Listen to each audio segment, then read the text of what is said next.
नमस्कार। देखिए, आज के इस वीडियो में एक बहुत बड़ी अपडेट निकल के आ चुका है नागरिकता को लेकर के, सीनियर सिटीजन को लेकर के कि सीनियर सिटीजन जितने भी लोग हैं पुरुष हो या स्त्री हो, उन सभी को देखते हुए सरकार ने एक बहुत बड़ी निर्णय लिया है कि जितने भी लोग 58 के प्लस हैं, 58, 60, 62, 65, 70 के आसपास चले गए हैं, उनको नागरिकता साबित करने में परेशानी आ रही है।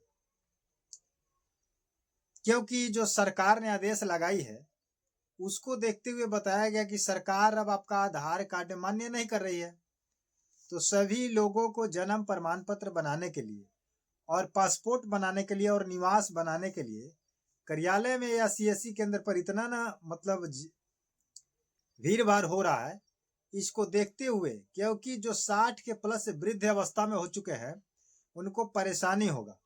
वो तो कार्यालय जा नहीं सकते, बड़ी बड़ी लाइनों में लग नहीं सकते, एसडीएम ऑफिस नहीं जा सकते, अपने प्रखंड नहीं जा सकते। क्योंकि देखिए, जब से एसआईआर चालू हुआ है तब से जन्म प्रमाण पत्र की महत्व बढ़ा दी गई है और आधार कार्ड का जन्म तिथि को मान्य होता नहीं है, हो नहीं रहा है, तो आधार कार्ड आपका बेकार है।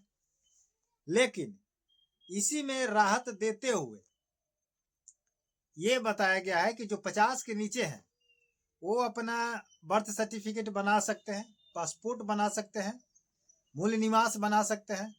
लेकिन ये जो 60 के प्लस है उनको ये सब बनाने की आवश्यकता नहीं है। क्योंकि वृद्ध अवस्था में जो व्यक्ति हैं, जो महिलाएं हैं, उनको बड़ी बड़ी लाइन लगा करके दस्तावेज तैयार करने में परेशानी आ रही है। क्योंकि 60 प्लस जितने भी व्यक्ति हैं वो वृद्धावस्था में है, कहीं ना कहीं उनको बीमारी से सामना करना पड़ रहा है। और इसी के बीच सरकार का ये फरमान है जन्म प्रमाण पत्र नागरिकता को लेकर के। तो सरकार ने ये स्पष्ट रूप से क्लियर कर दिया है कि जितने भी सीनियर सिटीजन में आते हैं 60 से प्लस, तो उनको नागरिकता साबित करने के लिए ना मूल निवास की आवश्यकता है, ना बर्थ सर्टिफिकेट की आवश्यकता है। जो उनके पास जो डॉक्यूमेंट है, चाहे वो वोटर कार्ड हो, चाहे आधार कार्ड हो, चाहे पेंशन का कार्ड हो, चाहे जो भी प्रूफ है, उन्हीं को उनके उन दस्तावेजों से उनकी नागरिकता साबित कर दी जाएगी। बट 50 के नीचे जितने भी लोग हैं उनको बनवाना पड़ेगा। क्योंकि यंग लोग कहीं भी दौड़ धूप जा करके अपना बनवा सकते हैं, 2 घंटे लाइन में लग सकते हैं। समझ रहे कि नहीं? तो एसआईआर को लेकर के ये बड़ी खबर आया है। अब इसी में आपको मैं बता दूं इस समय को लेकर के, तो समय को लेकर के भी इसमें समय बढ़ाया गया है। समय जो आपका पहले था 4 नवंबर से लेकर के 4 दिसंबर तक, ये समय आपको 4 दिसंबर से बढ़ा करके 11 दिसंबर तक कर दिया गया है। थोड़ा सा वृद्धि इसमें कर दिया गया है, 7 दिन 1 हफ्ता। क्योंकि 11 तारीख तक आप क्या करेंगे, फॉर्म को फिलअप करेंगे। समझ रहे हैं कि नहीं? और 11 के बाद से आप फॉर्म फिलअप नहीं कर सकते हैं, क्योंकि उसके बाद से प्रक्रिया दूसरा हो जाता है, दूसरा काम स्टार्ट हो जाता है, तो फॉर्म का काम बंद होता है। तो आप लोगों से कोशिश किया जाएगा कि आप लोग जितना जल्द हो सके 11 तक फॉर्म भर दे। और जितना भी सीनियर सिटीजन लोग हैं उनको टेंशन खत्म हो चुका नागरिकता के लिए। जो आपको परेशानी था कि हमें ये देना है, वो देना है, कैसे करेंगे, नहीं करेंगे, उम्र को देखते हुए, तो सरकार ने उन लोगों के हित में कुछ खबर निकाली है, अपडेट निकाली है। तो ये सब आपके लिए ही अच्छा है, समझे कि नहीं? उसके बाद फॉर्म को लेकर के बात है। बहुत सारे लोग प्रश्न कर रहे हैं कि दूसरे जगह मेरा शादी हो चुका तो उसके गांव का नाम अलग है या डॉक्यूमेंट का नाम अलग है।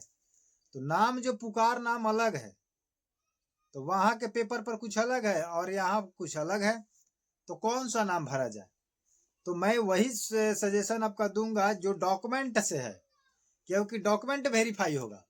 आपका नाम 4 गो है, उससे कोई लेना देना नहीं है। आप कौन सा नाम से शादी किए हैं उससे कोई लेना देना नहीं है। बहुत लोग का कहना है कि डॉक्यूमेंट पर कुछ और नाम है और शादी किसी और नाम से हमारा हुआ है, कार्ड पे कुछ ही और छपा है। तो कार्ड तो छपाया, कार्ड आपका काम खत्म, शादी हो गया, कार्ड फेंका गया। और मान लीजिए कि किसी लड़की का मान लीजिए कि खुशी नाम है डॉक्यूमेंट के हिसाब से, और आपको मान लीजिए कि वो प्यार से नाम कोई घर वाला रागनी रखा है और कार्ड पर रागनी छपा गया और आप भी रागनी जानते हैं, तो कहने का मतलब है कि आप रागनी से भरिएगा फॉर्म? नहीं, आपको खुशी से ही भरना पड़ेगा, क्योंकि खुशी से भरिएगा तो खुशी से फॉर्म आएगा, क्योंकि रागनी से नहीं। तो आपको जो ओरिजिनल डॉक्यूमेंट के हिसाब से फॉर्म है उसी डॉक्यूमेंट के अनुसार से भरिए, क्योंकि सब जब डॉक्यूमेंट आप दिखाइएगा कहीं भी वेरिफिकेशन में, तो डॉक्यूमेंट के आधार से ही आपका नाम देखा जाएगा, न कि शादी के कार्ड से और न कि आप अपने हिसाब से नाम रखे हुए हैं उसके हिसाब से। तो इसमें कॉमन सी बात है, ये आप सेंस लगा सकते हैं कि कहीं भी डॉक्यूमेंट देखा जाता है आपका, अदरवाइज नाम नहीं देखा जाता है कि आपका कितना नाम है। समझ रहे हैं कि नहीं? तो ये गलती आप लोग ना करें, जो भी करे डॉक्यूमेंट का काम करे। और सीनियर सिटीजन वाले सभी लोगों से मैं आग्रह करूंगा कि इस वीडियो को इतना शेयर कर दीजिए ताकि पूरे भारत में सभी सीनियर सिटीजन को ये पता चल जाए कि उनके लिए क्या अपडेट निकल चुका है, क्या खुशखबरी निकल चुका है, उनको नागरिकता देना है या नहीं देना है। समझ रहे कि नहीं? तो आपको देना नहीं है, आधार कार्ड आपके पास होगा, वोटर कार्ड होगा, आप यही दिखा दीजिएगा तो आपका काम हो जाएगा और फॉर्म भर दीजिएगा SIR। ज्यादा आप में झंझट नहीं है, बट नए लोग हैं तो बनवा सकते हैं, सक्षम है आप, दौड़ धूप कर सकते हैं, कहीं भी आ सकते हैं, जा सकते हैं, तो कोई परेशानी नहीं है। बनवा लीजिएगा तो फ्यूचर में बहुत ही इंपॉर्टेंट हो जाएगा, क्योंकि अभी अगर खोजा जा रहा है तो फ्यूचर में भी आपको खोजा जाएगा, क्योंकि आप यूपी और महाराष्ट्र के सरकार से आप अनुरोध फरमान जो आप सुने होंगे कि आधार कार्ड को क्या किया गया है, मान्य नहीं है, क्योंकि आधार कार्ड में जो जन्म तिथि डाला गया है वो कोई प्रूफ से नहीं डाला गया है, अपने मन से डाल करके बनवाया गया है, इसलिए हम उस जन्म तिथि को नहीं मानेंगे। तो आधार कार्ड से जितना भी डॉक्यूमेंट बना होगा उसी का जन्म तिथि देख के तो वो भी फर्जी निकला। जितना डॉक्यूमेंट आधार से बना होगा वो सारा डॉक्यूमेंट आपका फर्जी माना जाएगा। यूपी और महाराष्ट्र में ये लागू किया गया है, समझ रहे कि नहीं?